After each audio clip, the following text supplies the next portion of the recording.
And last but not least, the third video in the mini-series, what clients are going to be looking out for when hiring an analytics manager or head of analytics or an analytics director.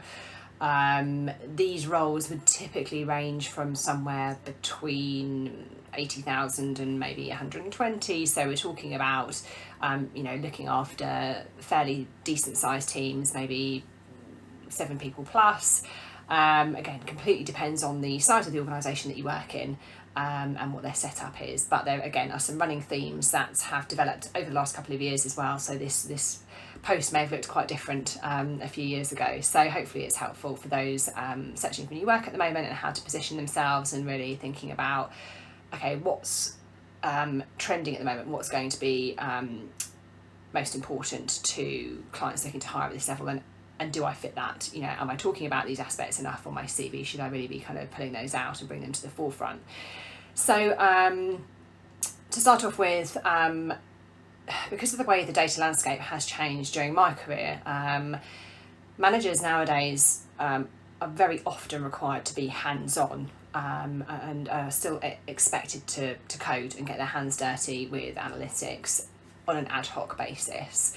And that's because we've seen a real shift and a change in technology, how important, I suppose, analytics has become to businesses and decision making, and how it really is genuinely driving companies now.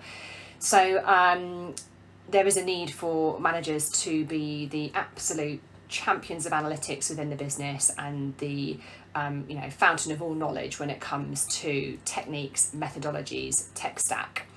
So as we all know, R and Python really have come to the forefront of the analytical market in the last 5 years. So it's pretty important, I would say, that you have a hands-on understanding as to how those tools work.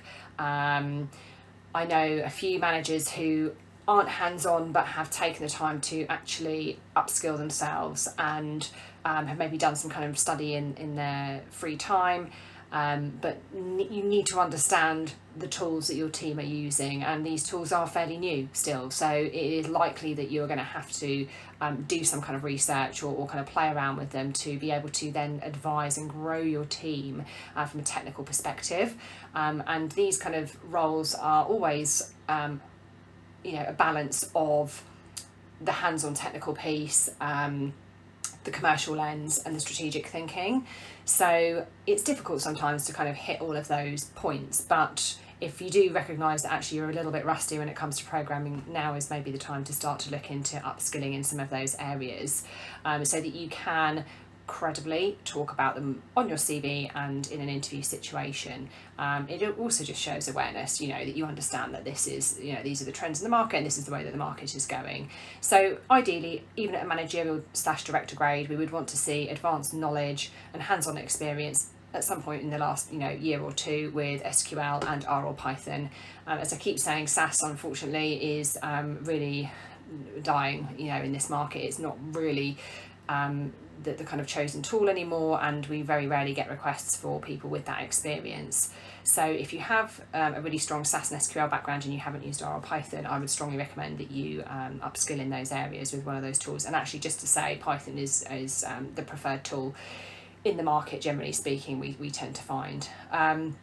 So beyond that, we would, as I mentioned a minute ago, you would expect people to have really the ability to apply the commercial lens to the work that they're doing. So it's your responsibility as a director or manager to be able to go and talk to C-suite directors or managing directors, whoever it is that you might report into, and make them feel confident that the investment that they're making into your function is giving them an ROI. You want them to be champions for you as well at the end of the day. And, there's been a long fight to bring data genuinely to the forefront of business decision making. And now we have the emergence of, roles like CDO. People are, actually using analysis and insights at board level to make decisions, which wasn't the case, 10-15 years ago. So that ability to really be commercially astute is going to be very important at this level. and that strategic head, of course, you're going to be expected to look at the medium to long term objectives of the team. You're going to need to be able to think strategically about all the projects that you're delivering. How do they fit into the bigger picture of the company strategy, of the wider marketing strategy, whatever it might be? You're going to have to make sure that you align with other stakeholders and their objectives and their agendas as well. And you need to be able to demonstrate that strategic thinking in your CV and in an interview situation. So that does bring me on to stakeholder management. You absolutely should be top of your game when it comes to dealing with stakeholders. This is really going to be a large part of your role at this level. You're not, again, head of director grade, you're not going to spend a lot of your time managing the day-to-day of the team. You're going to be expecting either a senior or principal analyst or even a team lead to be getting on with that for you. This is going to be spent, your time is going to be spent really understanding the needs of the business, talking to very, very senior level stakeholders, again, onboarding them, engaging with them, influencing them. So lots and lots of examples of that on the CV, and being prepared to talk about, perhaps where things haven't worked, how you've overcome that, where you've had to troubleshoot is equally as valuable, as well as talking about the successes when you're in an interview situation.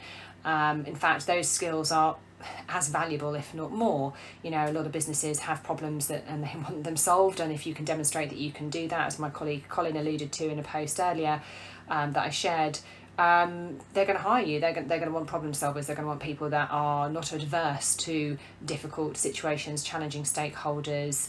So I think actually, talking about those kind of situations on your CV is really key. And it's likely, again, at this level, you're going to have been involved in some kind of transformational change. Most businesses have gone through significant changes when it comes to data in the last 5 to 10 years, and if you're at this level, you should be able to talk about how you played a part in that, how perhaps you were involved in the implementation of new platforms, new technology stacks, how you've worked with changes in business strategy, how you've brought ideas to the table. So again, it's really bigger picture stuff at this level that people are going to want to be talking to you about and seeing on the CV.